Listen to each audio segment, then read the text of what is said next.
The Starlight Diner sat on the corner of Wyckoff and 8th like a stubborn relic that had outlived fashion, taste, and maybe even dignity. Its neon sign buzzed half the letters into oblivion, leaving the word "star" to blink against the Brooklyn dusk as if the place had aspirations it had long since given up chasing. Inside, the red vinyl booths sagged like tired old men. The chrome trim had surrendered its shine to a million greasy fingerprints, and the air smelled of burnt bacon, yesterday's coffee, and the anxious sweat of waitresses who knew rent was due before the tips had even been counted. Clara Ara Evans moved through those aisles as if she were a ghost chained to the floorboards. 6 days a week, 10 hours a day, she slipped between booths with a tray balanced on one arm, her pale blue uniform creased from overuse and faintly perfumed with onions no detergent could quite chase away. She wasn't clumsy, but she wasn't graceful either. Years of exhaustion had dulled her movements into a tired efficiency, the kind you see in people who've memorized misery and made it routine. In her mind, though, she was nowhere near those sticky tiles. She was an artist without a gallery, a scholar without a library. Her tiny apartment 2 blocks away had no couch, no dining table, just milk crates stuffed with secondhand art history books, the pages foxed and yellow, and great butcher paper sheets she filched from the diner's kitchen to sketch on at night. Charcoal smudges covered her fingertips the way grease clung to her apron. Every paycheck she earned split neatly into 3: rent, ramen, and the crushing tuition bill from community college. 24 years old, yet already she felt ancient, as if the world had wrung her out early and left her hung to dry in the wind. She knew why. It was the day her mother disappeared. Clara Ara had been 6 when Isabella Rosie, or Isabella Evans, depending on which story you believed, kissed her on the forehead, said she was running out for milk, and never came back. People expect tragedy to arrive with trumpets, but hers had come with the squeak of a front door and the sound of silence stretching too long. Her father had told her the world was too much for Isabella. He said it with a whiskey rasp in his throat and grief in his eyes, and she had wanted to believe him. But even as a child, the story never fit. People don't vanish into thin air because milk felt like too much trouble. All Clara had left was a dog-eared photograph hidden in a shoebox under her bed. A young woman leaning against a carousel horse, hair whipped wild by a forgotten wind, eyes the color of a storm trying to decide if it would break or not. That smile had been Clara's compass, her pole star, her ache. Every line of her own reflection in the mirror was a ghost of that photograph. Her father died a few years later, his heart surrendering under the weight of too much whiskey and too many unspoken questions. That left her with the shoebox, the photo, and the story she knew was bent out of shape. She carried them all like invisible luggage, heavy but invisible to the strangers ordering BLTs and bottomless coffee. And then there was the man in booth 4. He had appeared 2 months ago as regular as church bells, always at 3 o'clock sharp when the lunch crowd had fled, and the place was left to hum in fluorescent quiet. He sat alone, a granite face weathered by rain. Gray suits so perfectly tailored they seemed like armor dropped in enemy territory. He ordered black coffee he never drank, stared out the window like the traffic held the secrets of heaven, and radiated an aura that told the world not to bother him. The other waitresses had named him Mr. Blackwood, courtesy of the platinum card he tossed on the table like it was pocket change. To Clara Ara, He was just booth 4, the puzzle she had no business wasting time on. He never smiled, never made eye contact, never spoke more than 2 words. Coffee black. Always the same. He was a monument to loneliness, but one draped in the kind of money that insulated you from questions. On a Tuesday heavy with storm air, booth 4 sat in his place, a silhouette cut out against rain streaking down the glass. The diner had that particular hush it got before thunder, as if the whole city held its breath. Clara Ara carried a steaming pot of coffee, its glass belly fogged with heat, and approached his table. "Refill, sir?" she asked, voice soft, almost resigned. He gave a curt nod, the kind that could have been mistaken for a dismissal. She leaned in to pour. Her wrist brushed the mug, a small miscalculation born of fatigue, and the coffee sloshed over the rim onto the immaculate gray of his sleeve. "Oh my God, I'm so sorry," Clara Ara gasped, fumbling for napkins. Her cheeks flamed hot enough to outmatch the steam. "I'll get a cloth. I didn't mean—" She braced for the cold rebuke, the sharp dismissal, the flick of disdain she had seen in rich men's eyes before. Instead, for the first time, he looked at her. His eyes were blue, not the pale, weak kind, but startling, piercing, the kind that belonged in the sea storms and old mythology. They flickered with annoyance, yes, but also something else she couldn't name. Recognition, no, impossible. "It's fine," he said, voice a low rumble, as if the words had to crawl up from a depth they didn't like. He dabbed at his sleeve with his own napkin, movements controlled, measured. As he shifted, the lapel of his jacket fell open, and that's when Clara Ara saw it. A heart-shaped locket, old gold worn smooth by years, etched with delicate filigree, hung from a thick chain against his white shirt. The clasp had come undone. The locket gaped open, careless as a wound. Inside was a face no bigger than her thumbprint. A hand-painted portrait of a young woman. Storm-colored eyes. Dark hair caught in a phantom breeze. A smile luminous enough to crack a heart. The face from the shoebox photograph. Her mother's face. The coffee pot slipped from her hand. It hit the linoleum with a shattering crack, hot liquid splashing across her shoes, brown rivers spreading between shards of glass. The diner went silent except for the rain hammering the windows. Every head turned toward her. Her boss shouted something from the kitchen, probably her name, probably a curse, but she didn't hear it. The only sound in her world was the roar of her pulse in her ears. "That's—" Her throat closed, strangling the words. Tears burned behind her eyes. She pointed, hand trembling, toward the locket. "That's my mom." The diner froze. Forks hovered halfway to mouths. The jukebox, blessedly, had chosen that moment to hiccup and fall silent. Alistair Blackwood, for she now understood that was his name, jerked his gaze down to the locket, then up to her face. Something flickered across his features. Confusion, denial, something raw and dangerous. He snapped the locket shut with a sharp click, the sound unnatural in the hush. He tucked it beneath his shirt, a gesture of protection and dismissal all at once. "You're mistaken," he said flatly, his voice suddenly brittle, cracking around the edges. "No." Clara Ara shook her head, glass crunching beneath her shoes as she stepped closer. "Her name is Isabella.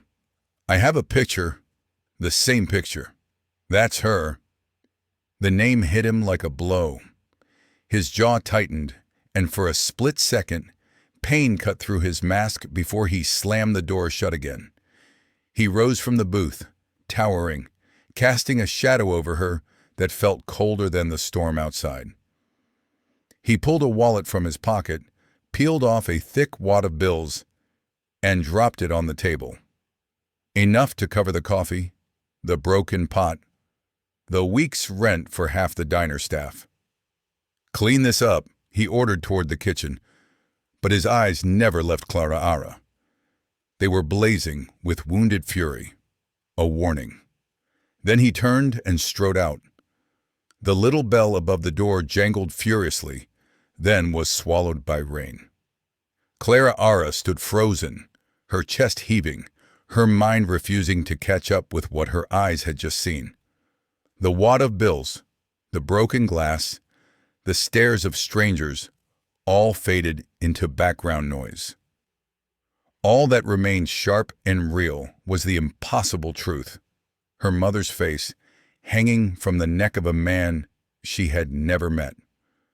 Her boss laid a heavy hand on her shoulder, the smell of grease and sweat clinging to him like always. "Kid, you look like you've seen a ghost." "I think I did," she whispered, sinking into the booth as her knees gave way. Outside, thunder cracked the sky open. Inside, Clara Ara Evans's world had split just as violently. That night, sleep wasn't just scarce. It was impossible. Clara Ara lay in her sagging mattress with the storm muttering through the fire escape and the shoebox photo propped on her chest. Her ceiling was water-stained into abstract shapes, but every blotch, every crack line became her mother's face staring down, asking questions she couldn't answer. The city hummed outside like a restless animal. Inside her ribcage, her heart thudded with the same nervous energy. She turned on her side, then her back, then her stomach. Nothing eased the ache. Every time her eyes closed, she saw that locket hanging against a billionaire's chest, saw the painted smile that matched the smile from her shoebox photo. It wasn't just resemblance. It was identity, a mirror across decades. Her father's story, the fragile woman who'd run away, the mother overwhelmed by life, had always been flimsy. Tonight, it shredded completely. The photo, the locket, the reaction in that man's eyes, the puzzle pieces rearranged into a darker picture. There had been a lie somewhere, and she had lived 24 years inside it. By morning, she made a choice. She wouldn't let this lead die in a cloud of confusion. If fate had cracked the door open after 18 years, she was going to shove it wide. She called S, the diner's boss, and told him she had the flu. The lie curdled in her mouth, but it was easier than explaining she was about to pick a fight with Manhattan royalty. Her laptop was so old the fan whined like a sick cat, but it loaded eventually. She typed the name she had overheard from the waitresses, Alistair Blackwood. The search results nearly knocked the breath out of her.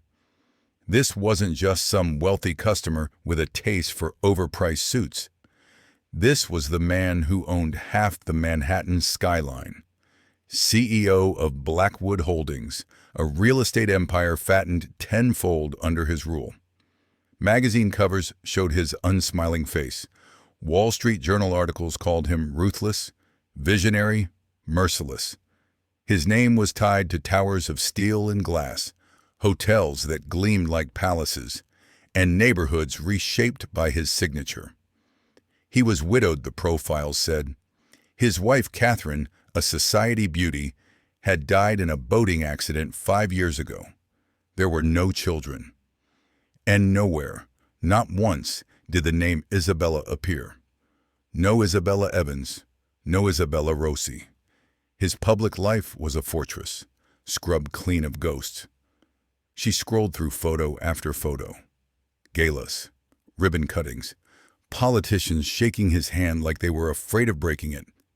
The same face she'd seen bent over cold coffee at booth 4. Carved granite, unyielding, unsmiling. And beneath that armor, he wore a locket with her mother's portrait. Her stomach clenched. Her cheap blazer hung on the back of her chair. The one she'd pulled from a thrift store bin 3 years ago, for a job interview she never got. She slipped it on now, tugging the lapels straight.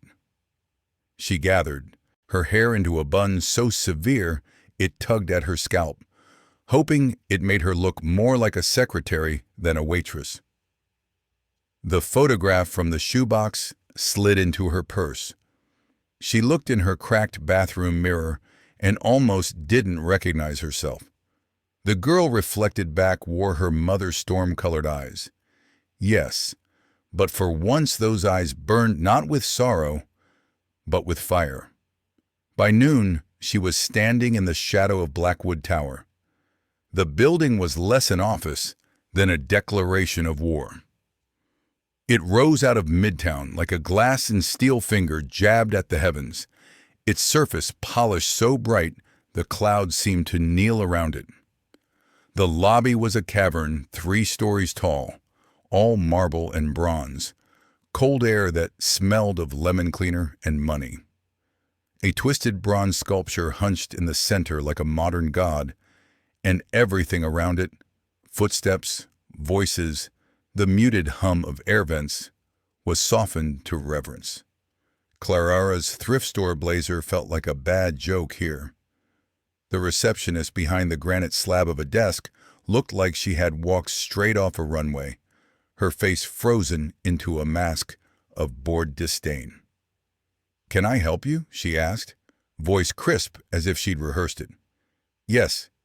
Clara forced her voice steady. "I'm here to see Mr. Blackwood."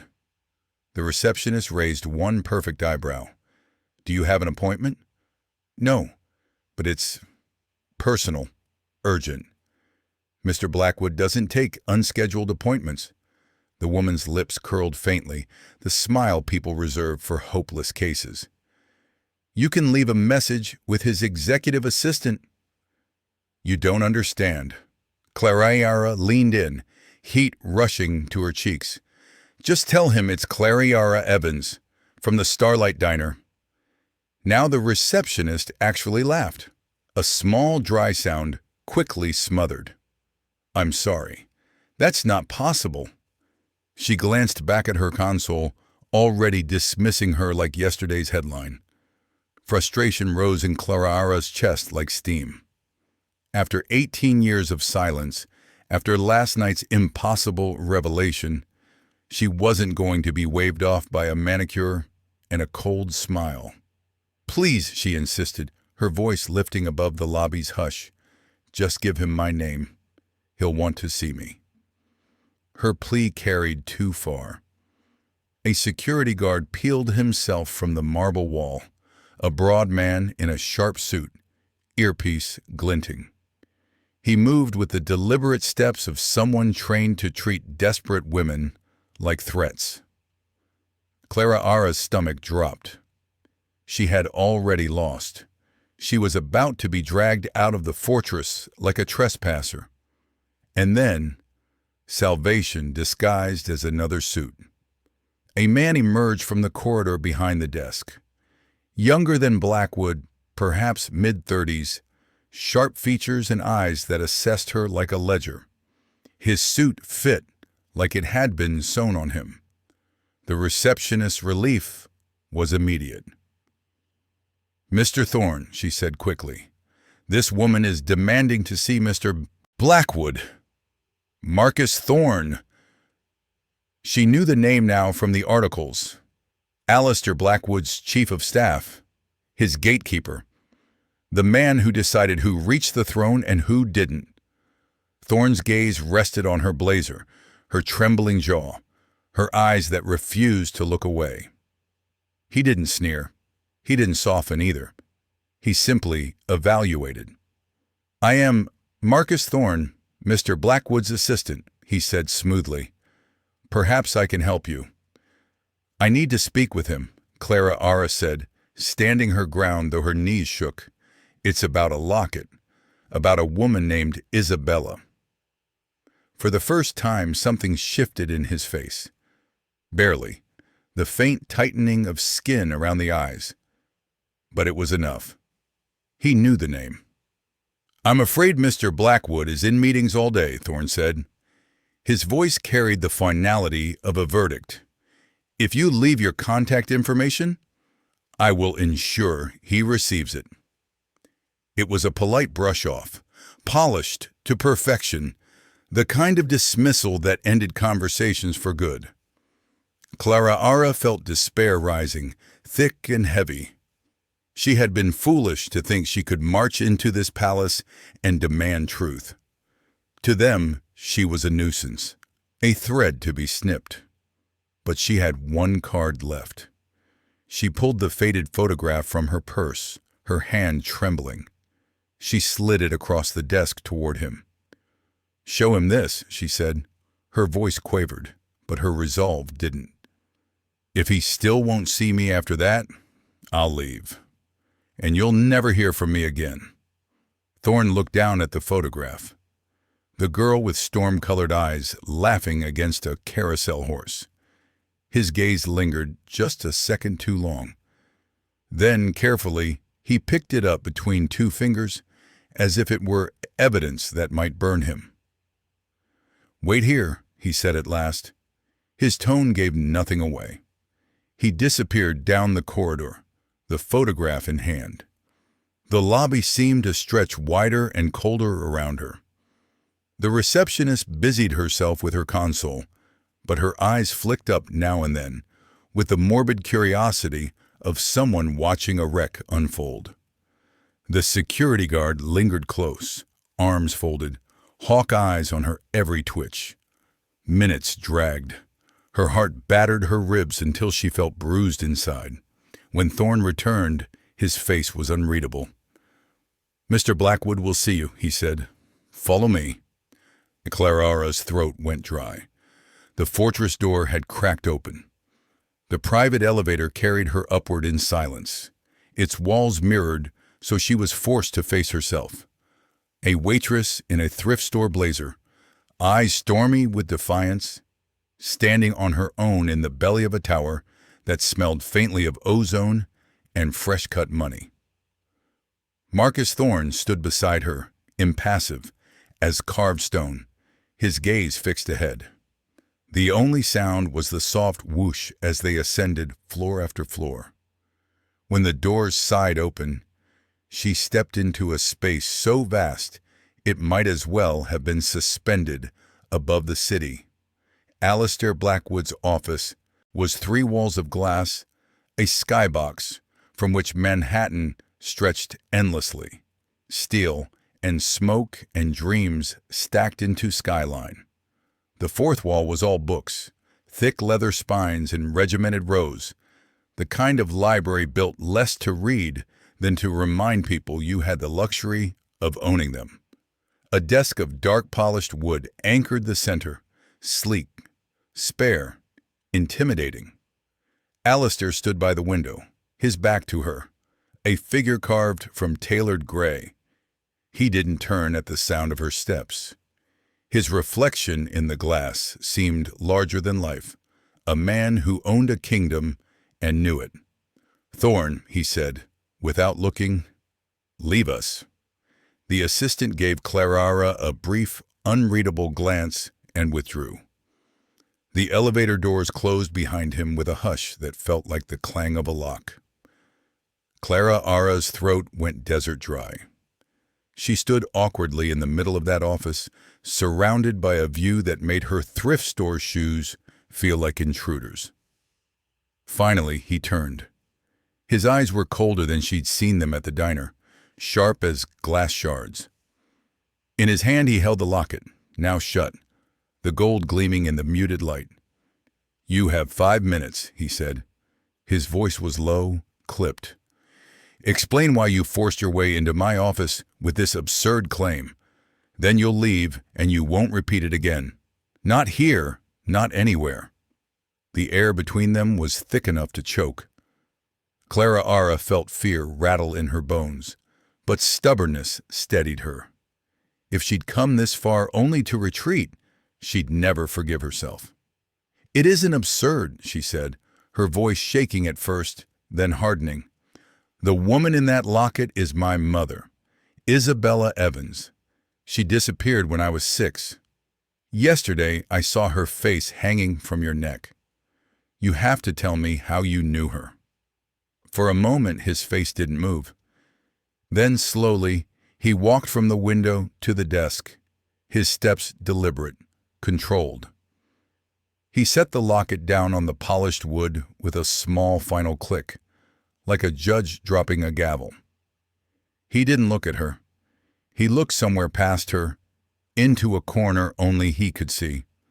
"Her name wasn't Evans," he said. His voice, usually iron, sounded scraped raw. "It was Rossi. Isabella Rossi." Clara Ara frowned. "No, Evans. My name is Evans. My father—" "Your father?" He cut her off with a bitter twist of the mouth. It wasn't quite a smile. It was the kind of expression a man makes when he tastes something sour and recognizes it anyway. "I knew Isabella Rossi," he said. "I met her in college. She was studying literature. I was in architecture. She wasn't like anyone in my world. The women I knew were polished, trained like racehorses for marriages that merged bank accounts. Isabella was alive. She quoted poetry, painted dreadful watercolors, laughed too loud in the library. She saw me not as Blackwood heir, but simply as Allie." His hand closed around the locket, thumb brushing the filigree as if to conjure her ghost. "We were inseparable for 2 years. I gave her that locket for our anniversary. We planned to run away. Europe, a small firm for me, a notebook for her. To leave all of this," he waved vaguely at the office, the towers below, "behind." For a moment, Clara Ara could almost see it. Her mother younger, laughing, eyes lit with hope, dreaming alongside this man before her. But the vision jarred, against the stories she'd grown up on. Her father, Daniel Evans, had painted Isabella as fragile, as if the world itself had broken her. The woman Blackwood described was fearless. "And then?" Clara asked, her voice barely above a whisper. His jaw clenched. "And then one day she was gone.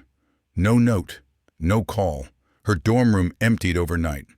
Friends said she dropped out, left town. I searched. I hired men. Nothing. She'd vanished like smoke. I was left with only one conclusion. She'd chosen to leave. Either the weight of my family scared her, or worse, she'd taken money to disappear. My grandmother hated her. I always suspected she arranged something." He looked up at Clara Ara now, his blue eyes slicing through her, searching. "That belief broke something in me. I poured every ounce of betrayal into this company. I became cold, hard, untouchable, because the girl I loved had abandoned me." The words landed heavy in the glass-walled room, a story shaped like a wound that had never healed. Clara Ara's heart twisted, not just for herself, but for the boy he must have been, raw with love and loss. But there was something wrong in his version, too. "I don't understand," she said, her voice cracked. "My father, Daniel Evans, told me she was lost when he met her. He said she had no family, no past. They had me, and then she left. He always said she was fragile." "Evans," Alistair repeated, tasting the name like poison. He let out a short, harsh laugh. "So that's it. She ran, created a new life, new name, new man, a child." His gaze stabbed into her. "You!" To him, she realized, she wasn't a daughter searching for her mother. She was proof of betrayal, standing on 2 feet in front of him. The floor seemed to drop out beneath her. Could it be true? Could her mother have abandoned one man for another, weaving new identities like costumes? Yet deep down, she knew something didn't fit.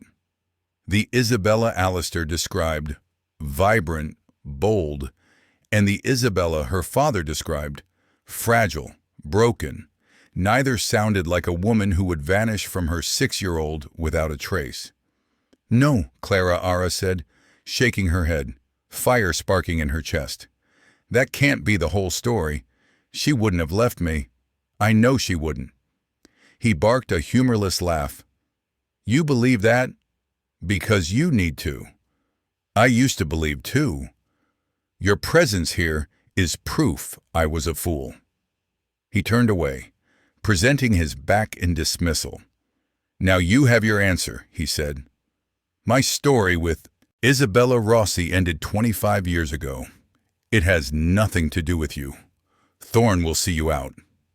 He reached for the intercom, but Clara didn't move. A stubborn energy surged through her, stronger than fear. He had given her pieces, jagged and ugly, but they didn't fit. You're wrong, she said, her voice ringing against the glass. His hand froze above the button. Slowly, dangerously, he turned. You wear her picture around your neck every day, she pressed, stepping forward. That doesn't look like a dead past. That looks like a ghost you've never buried. For the first time, something cracked in his face. His hand brushed his chest instinctively where the locket lay hidden. He had worn it every day since Isabella vanished. He'd thought it was armor. Maybe it was just chains. What do you want from me? His voice was raw. The truth, Clara said simply. You think she betrayed you? I can't believe she abandoned me. Neither story fits. Someone is lying. You have the resources. I have the need.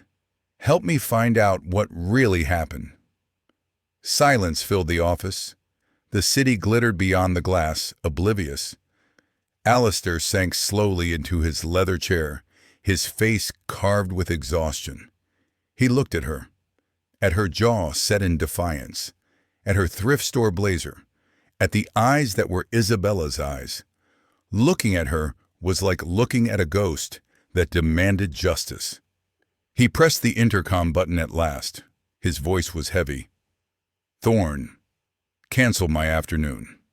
He released the button, his gaze fixed on her. I'll make one call, he said. My security team will run a background check on Daniel Evans. If there are any traces of Isabella Rossi after spring of 1999, we'll find them. But understand this, when it leads nowhere, you will accept it and leave me in peace. Understood? Clara swallowed the lump in her throat. Yes, she whispered. Her heart pounded like a drum, fragile hope threading through fear. It wasn't much, but it was a start. The days that followed their uneasy bargain stretched longer than any diner shift Clara had ever worked. Time didn't tick. It dragged its feet like a stubborn mule, leaving her with nothing but the echo of her own thoughts. She went to the starlight, tied on her apron, and did the usual dance, refilled mugs, balanced plates, swept crumbs into her palm. But the motions were hollow, her mind trapped inside a glass tower miles away. Every clang of the bell above the diner door made her look up too fast, as if Alistair Blackwood himself might stride in, silver suit gleaming, blue eyes cold.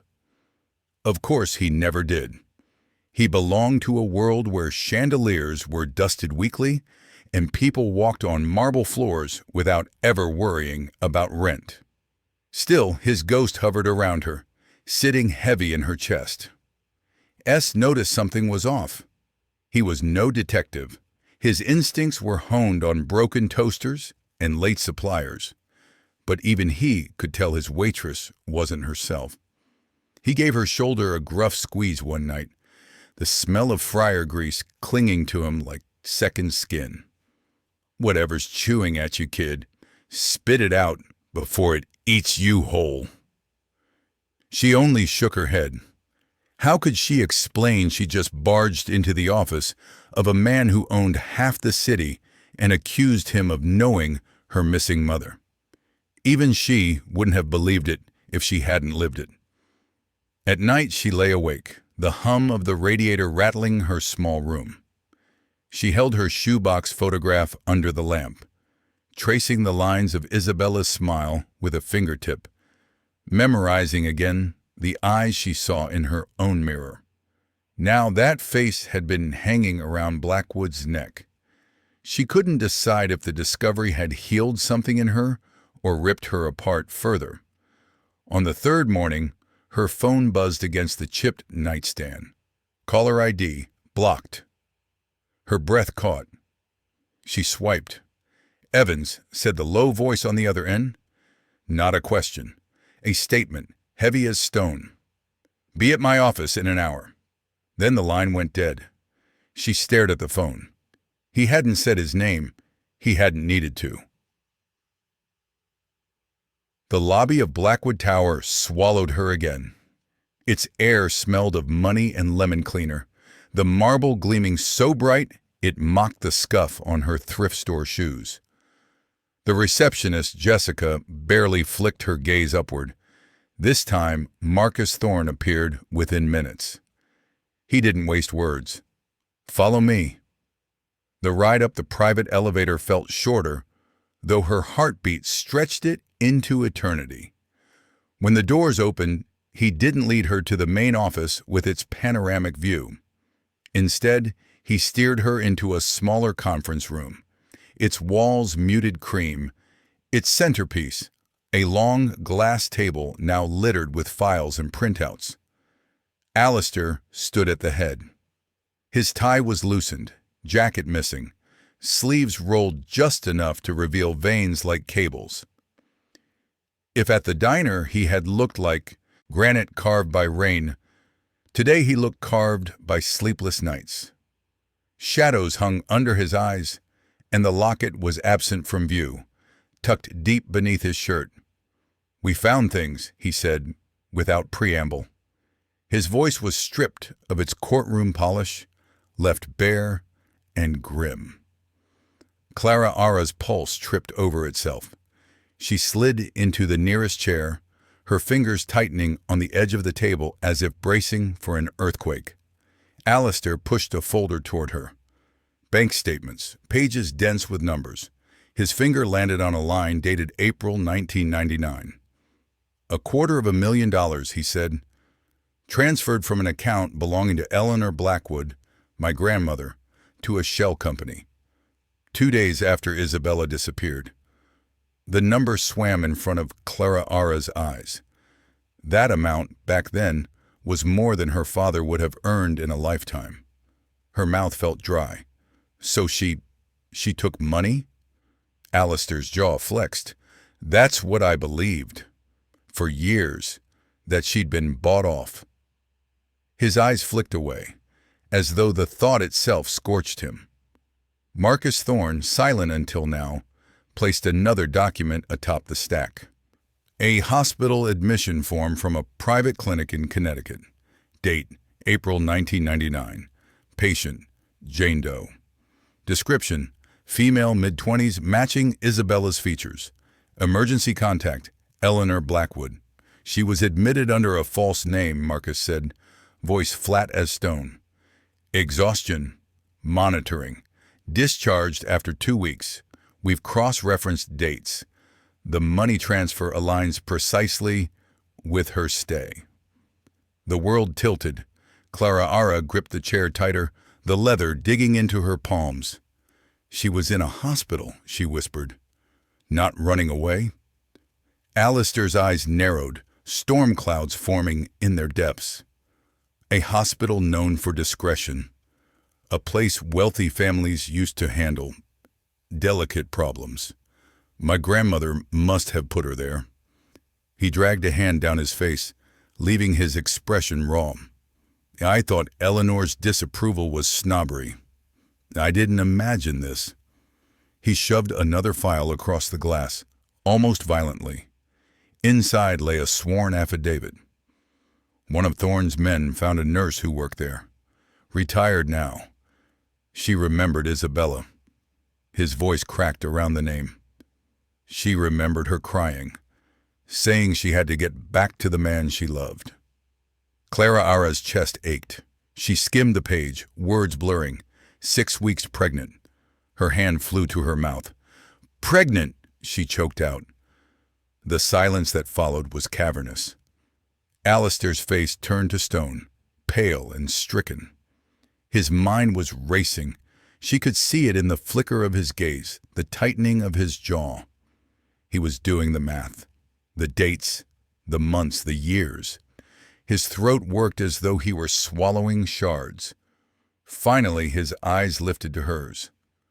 The fortress walls that had defined him for decades trembled. In them she saw not cold denial, but dawning horror. "You," he whispered, his voice cracked like ice under weight. "It was you." Clara Ara's head spun. The floor tilted. She gripped the table as though the earth itself might buck her off. The room was suddenly too bright, too sharp. "You think," her voice faltered, "you think I'm yours." Neither moved. The hum of the building's air vents filled the void. Outside, the city roared, oblivious. Alistair staggered back a step, his hand pressing against the desk as though it were the only thing keeping him upright. For a man who had commanded boardrooms and politicians, he looked suddenly, terrifyingly human. He picked up the locket from where it lay on the table, fingers trembling. He opened it, stared at the painted face, then at Clara Ara. Again and again, as if comparing two portraits that refused to separate. The silence grew unbearable.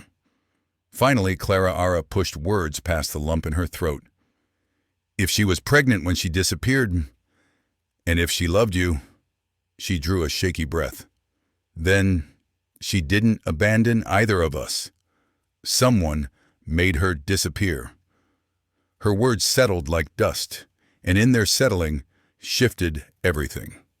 Alistair closed the locket with a snap and shoved it into his pocket, but not before she saw the way his fingers lingered, as if letting go might undo him. "My grandmother," he muttered. The name was Ash. "Eleanor Blackwood. She's dead.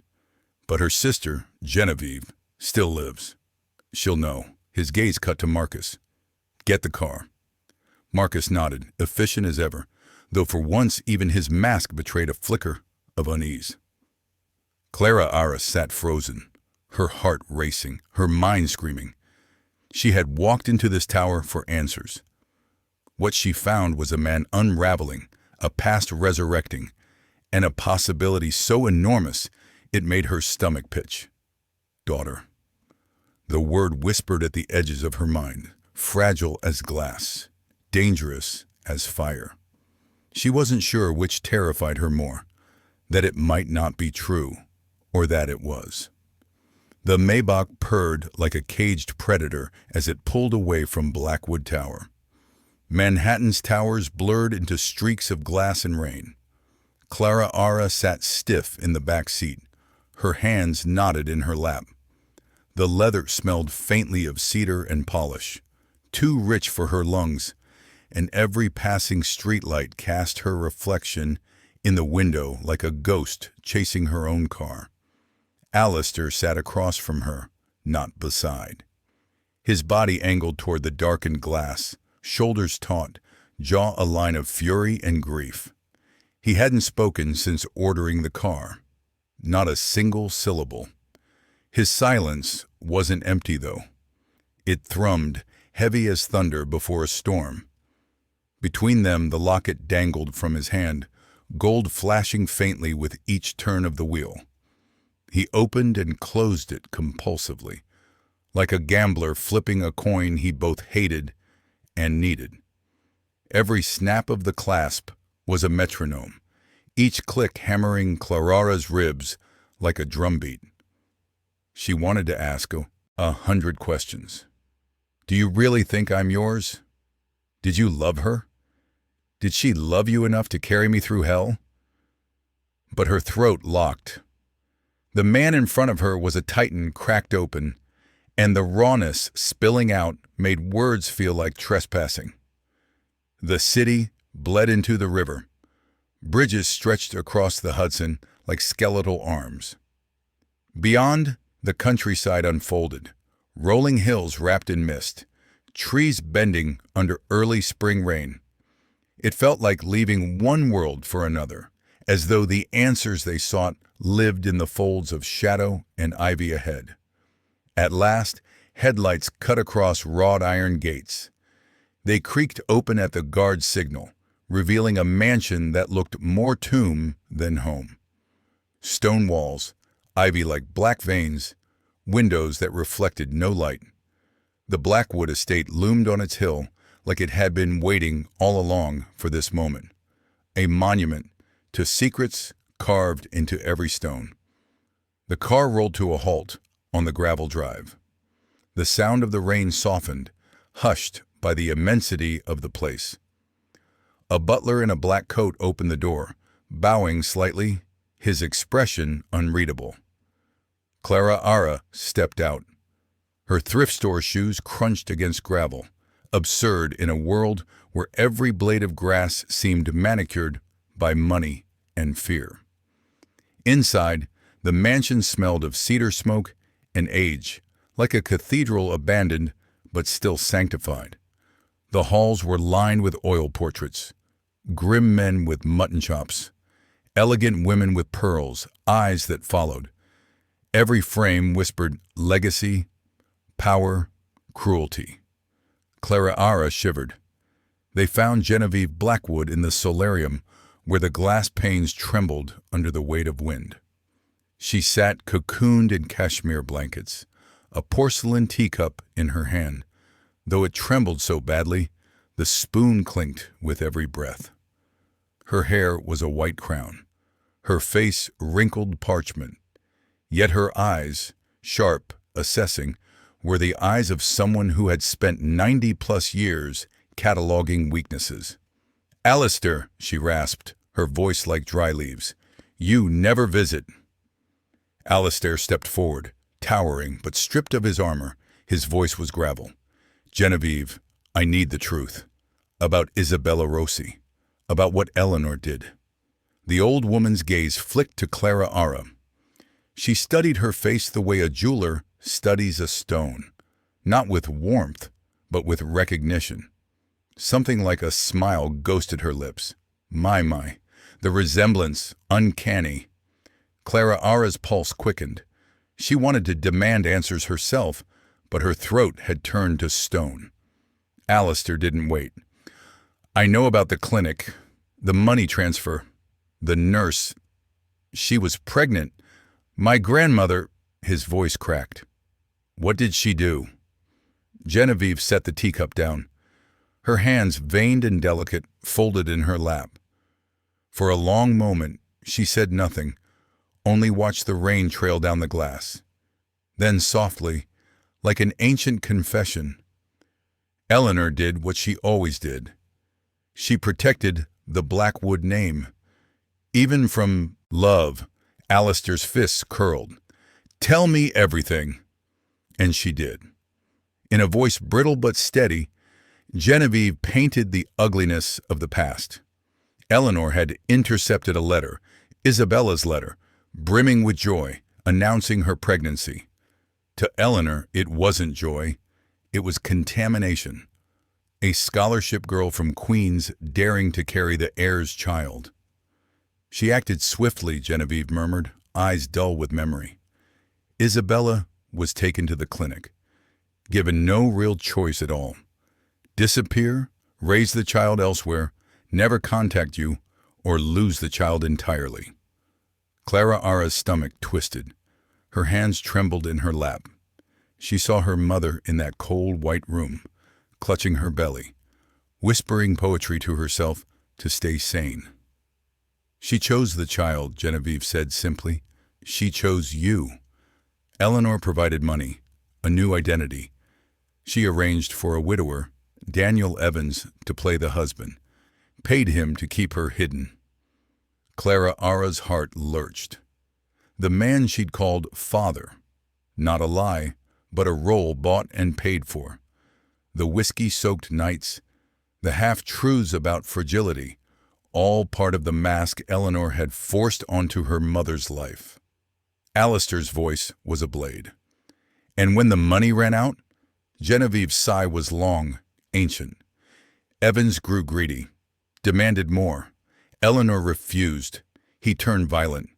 Isabella fled with the child, moving from town to town, always afraid. The last report, 18 years ago. Pennsylvania. A motel. Neighbors heard shouting. Evans gone. Isabella gone. Only the child left behind. The words struck like stones. Clara Ara clutched the edge of her chair, fighting nausea. That night, the blurred fragments of memory, a neighbor's arms carrying her away, her mother's voice echoing and then silenced. It hadn't been abandonment. It had been battle. And her mother had lost. Alistair staggered back, his face ash. "All these years," he whispered. His voice cracked open, raw. "I believe she betrayed me. I let myself believe it because it hurt less than knowing she fought and suffered. And I wasn't there." He turned away, but the dam was already breaking. The Titan, the beast of Wall Street, the man whose anger had frozen rooms, fell. His knees hit the Persian rug, his hands clawed at his face, and a sound erupted that Clara had never imagined possible. A sob. Not a dignified tear, not a sniff hidden behind a handkerchief, but an animal sound, guttural, wrenching, years of grief, guilt, and rage boiling out at once. The windows seemed to shake with it. The portraits seemed to sneer. Clara Ara sat frozen. This man had terrified her days ago. Now he was a crumpled shape, broken on his own family's wealth. Her breath hitched. Against all instinct, she knelt beside him. Her thrift store jeans brushed the wool of his trousers. She laid a trembling hand on his shoulder. The muscles beneath were iron, but trembling. He lifted his face, eyes red, jaw slack, his expression destroyed. And in his ruined gaze, she saw herself, Isabella's storm-gray eyes reflected back in his. "I'm sorry," he rasped, the words dragged from his soul. "Clara Ara, I'm so damn sorry. I should have found her. I should have fought harder. I believed the worst and I let her go." Tears streaked her own cheeks before she realized. "You didn't know," she whispered. She hid because she had to. To protect me, to protect both of us. She was strong. He grabbed her hand, clutching as if she were the only anchor left in the storm.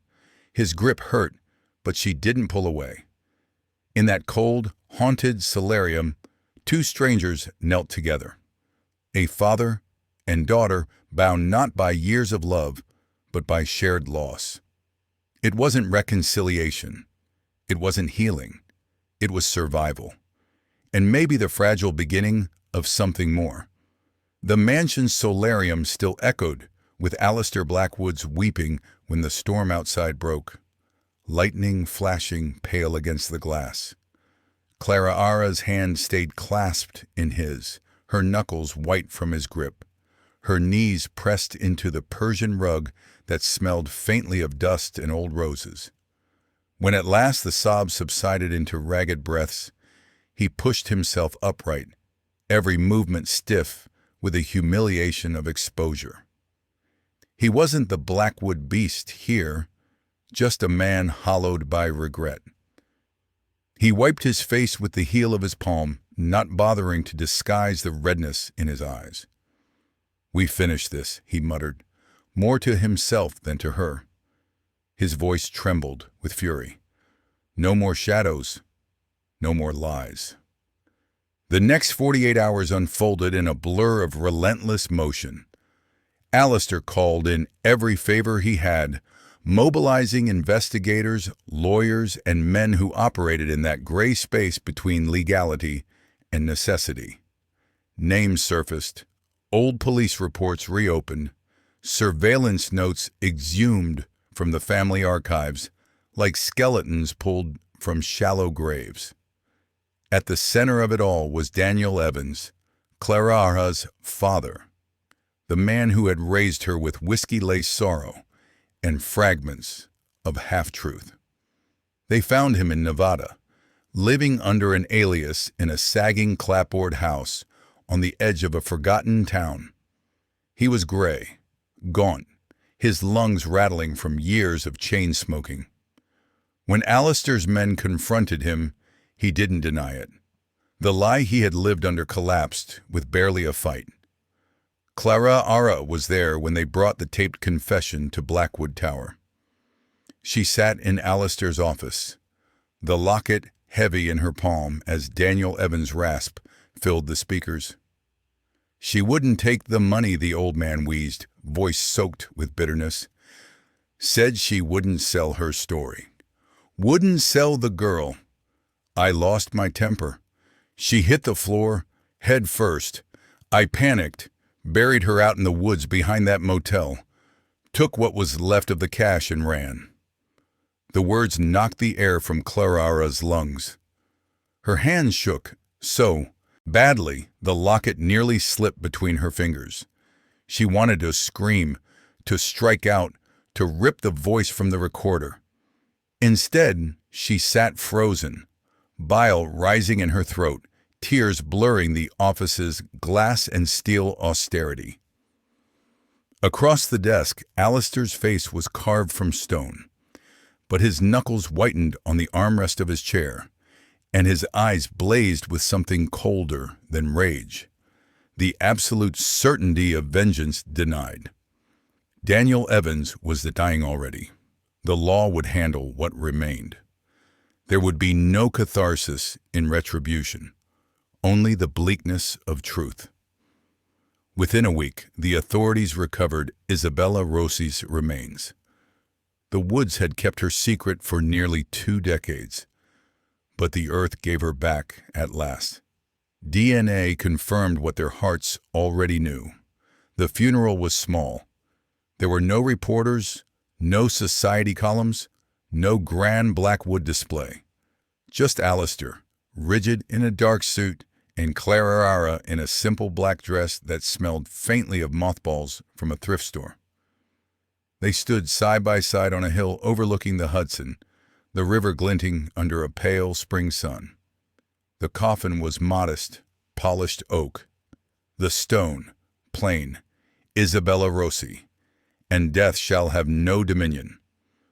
Clara traced the carved letters with her fingertips, tears sliding silently down her face. Alistair stood unmoving, hands clasped in front of him, jaw locked so tight it trembled. Only when the priest's voice faded into silence did he whisper, "She gave up everything. For you." Clara swallowed hard. For both of us. The words hung in the air between them, fragile but binding. After the burial, silence filled the limousine that carried them back to the city.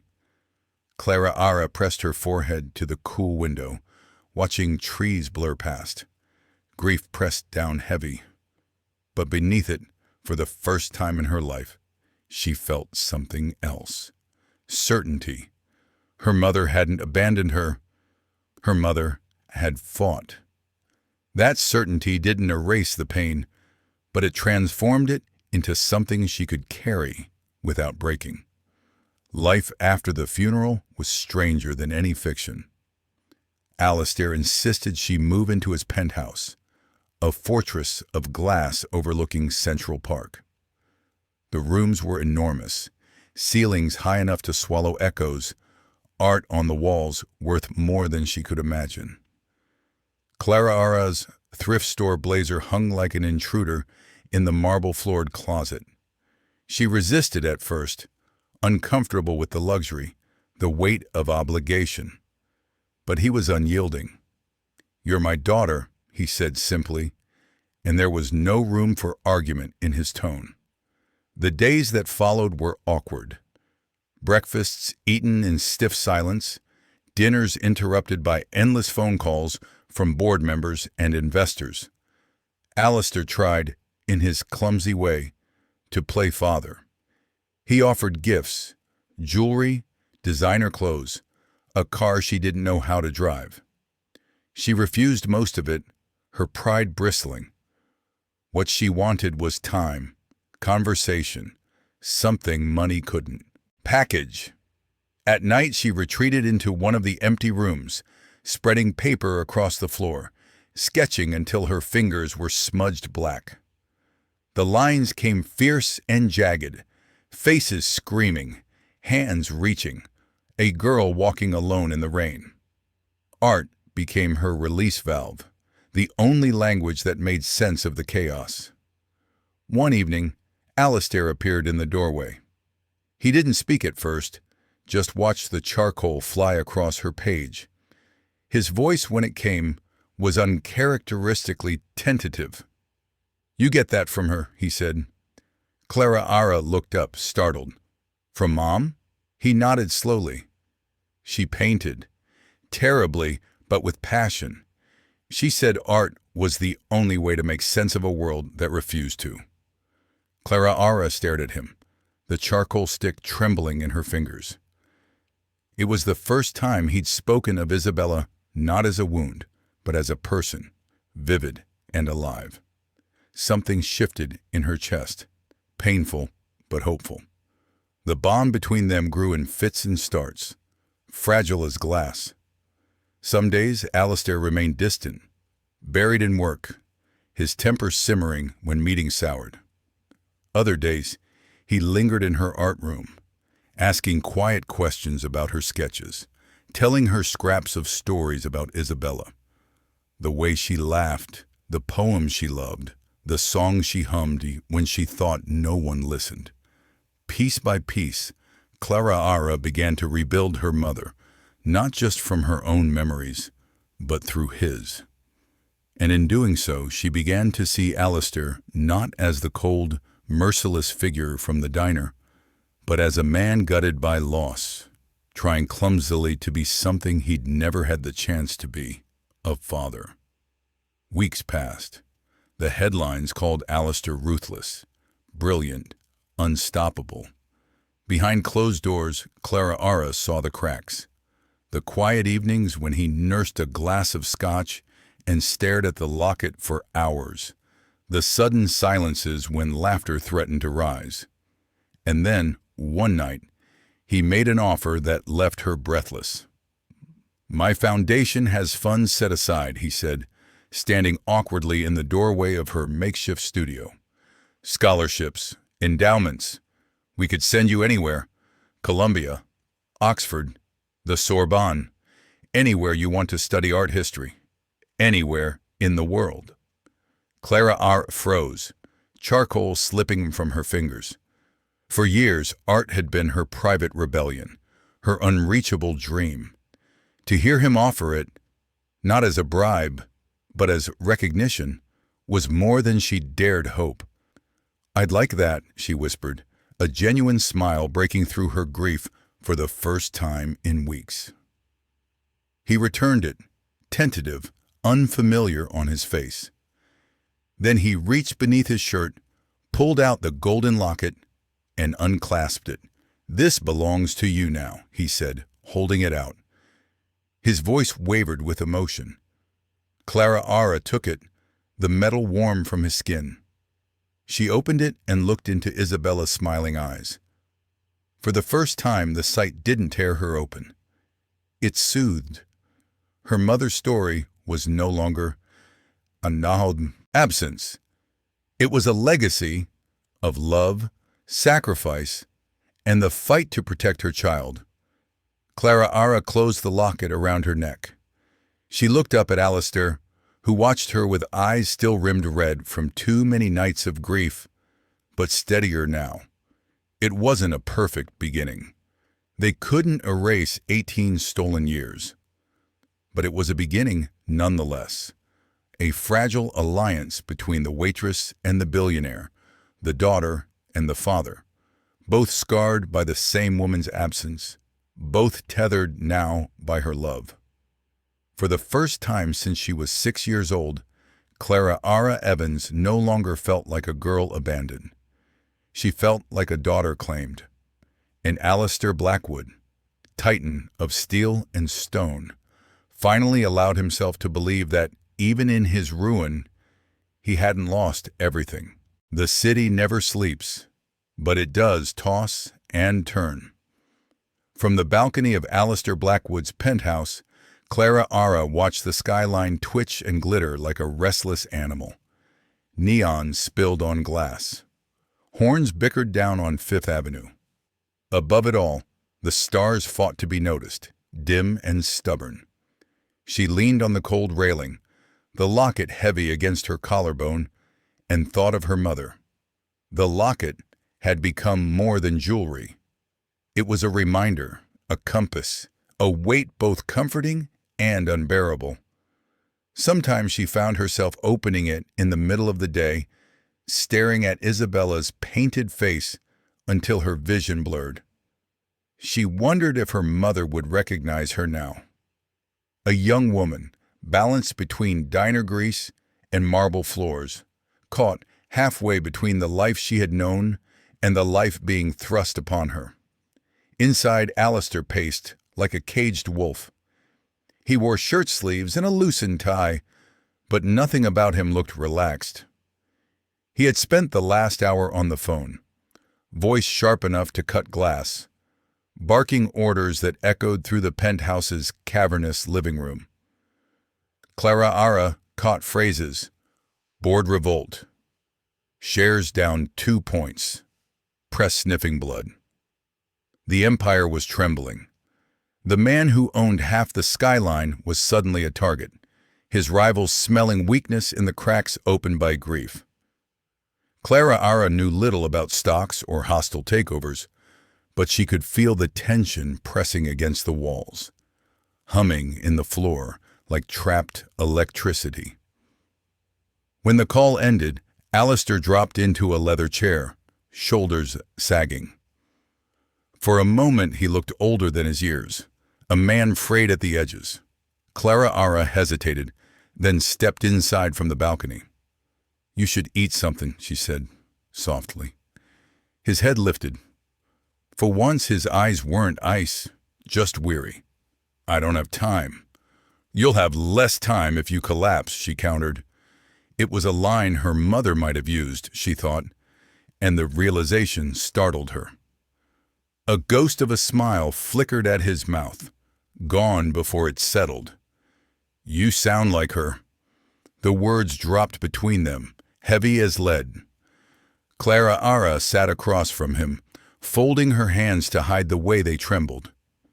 "Do you ever wonder what she'd think about all of this?" Alistair stared past her, through the glass wall, out to the restless city. "Every day," he admitted, his voice cracked like old wood. "And every day I'm terrified of the answer." They sat in silence. The penthouse hummed with machinery, climate control sighing, refrigerator clicking on, the faint buzz of the elevator shaft. Beneath it, the city roared. Clara Ara thought of the Starlight Diner, its cracked vinyl booths and stale coffee, the smell of onions baked into her uniform. That world felt galaxies away. And yet she missed it.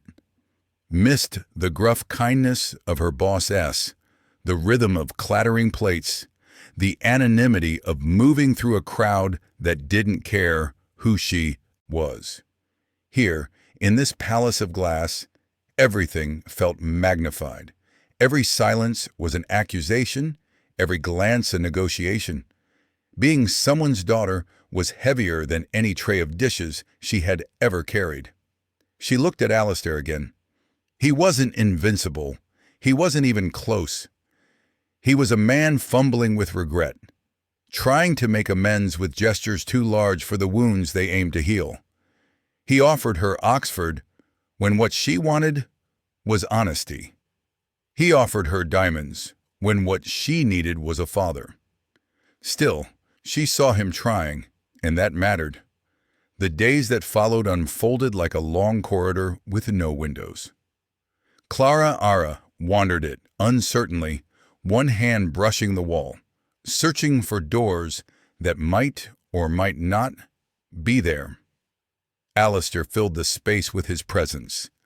Conference calls, terse dinners, the shuffle of papers that cost more than her year's rent at the old apartment. He was a man straining to knit two lives together, Titan and father, and not quite sure where one began and the other ended. She saw him trying, though. That was the part that gnawed at her, in a good way and a bad one. He asked questions about her sketches, even if his eyes drifted toward his buzzing phone before she answered. He made a point of eating at the table with her, though half his meals ended untouched. He hovered near her door some evenings, a shadow in the hall, as if wondering whether to knock and confess something or retreat into silence. Clara Ara felt the weight of it all, this improbable relationship hung together by blood and ghosts. She thought of her mother in the Locket every time Alistair faltered.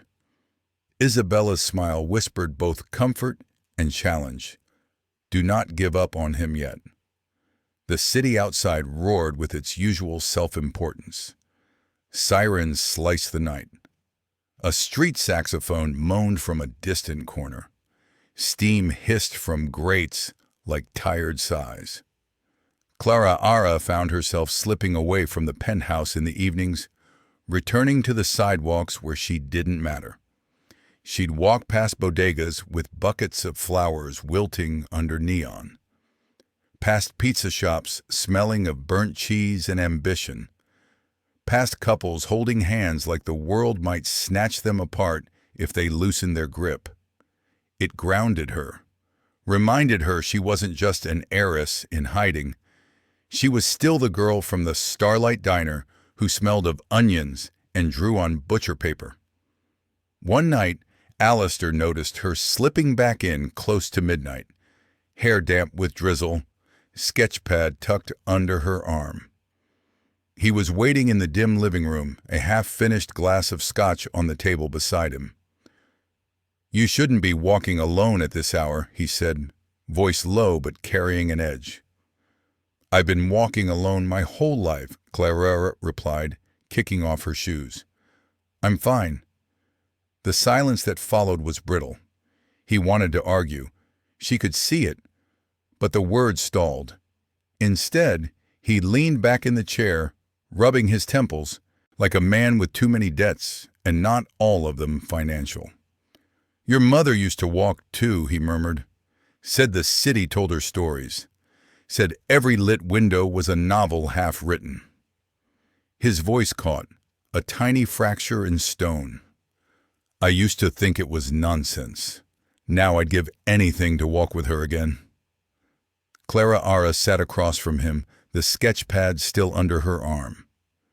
For a moment she wasn't sure if she should speak. Then she opened it, flipped to a charcoal drawing she had made that evening. The diner window streaked with rain. A man's silhouette slumped in booth 4.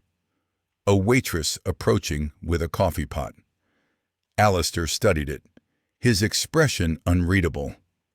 Then he looked at her, really looked, as if trying to reconcile the waitress and the daughter and the artist all in one fragile, stubborn human being. "You got her talent," he said finally. His hand hovered above the drawing, not daring to touch it. Not just skill. Talent. The kind that sees the cracks in things. The words felt like a benediction. Clara Ara tucked them away, careful, because compliments from him were rare currency. A week later, he drove her north again, this time not to an estate of secrets, but to a quiet hillside cemetery overlooking the Hudson. The winter grass lay flat and brown, the air sharp with the smell of cold earth and pine needles. A simple headstone had been placed, Isabella Rosie Evans, a line of poetry beneath it, and death shall have no dominion.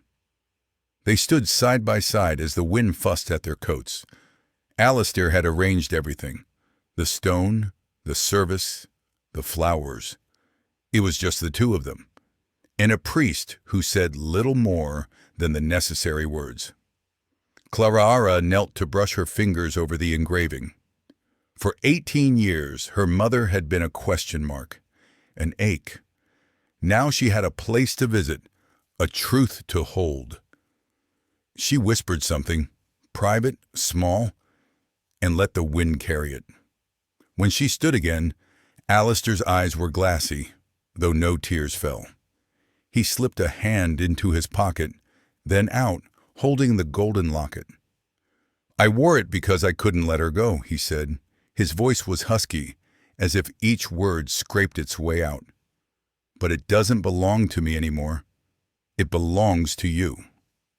Clara took it, the chain warm from his skin. She opened it. Isabella's smile beamed up, unbroken by time or sorrow. Clara felt an odd peace, not the erasure of pain, but the acceptance of it. They left the cemetery together, neither speaking much. Some silences were heavy. This one felt lighter, as if they'd set something down. Life after that settled into a rhythm, crooked though it was. Clara returned to her classes, now with tuition paid by a foundation bearing her father's name. She still ate instant noodles sometimes, not out of need, but out of habit. She still rode the subway, sketching strangers when no one was watching. But now, she had keys to a penthouse where a man with tired blue eyes sometimes waited up for her, pretending he wasn't. They argued, of course. He was overprotective. She was independent to a fault. He measured love in dollars. She measured it in time. But each argument ended softer than the last. One evening he found her in the studio he had set aside for her, walls splattered with charcoal dust and paper pinned in chaotic rows. She was bent over a canvas, hair falling loose from its bun. "What do you see?" she asked him without looking up. "I see a mess," he said. Then, after a pause, "I see you and her." Clara smiled faintly. Then maybe it's not a mess after all. He lingered in the doorway, his shadow stretching long across the paint-stained floor. For once, he didn't rush back to the empire. He just stayed, watching his daughter work, as if the act of staying was the most radical thing he could do. When spring came, the city softened. Trees along the avenues sprouted tentative green. Sidewalk cafes filled with people testing the air for hope. Clara walked those streets with her sketchpad, her locket, and a new kind of steadiness. Her life wasn't fixed. Far from it. There were scars that would never vanish, questions that would never be fully answered. But she was no longer alone in carrying them. Back at the penthouse, Alistair waited one evening with 2 passports on the table. "Paris," he said simply. "She always wanted to go back. Maybe we should both see it. For her." Clara ran her thumb over the cover of the passport, her name embossed in gold. For once, the future didn't feel like a closed door. It felt like a canvas, blank and waiting.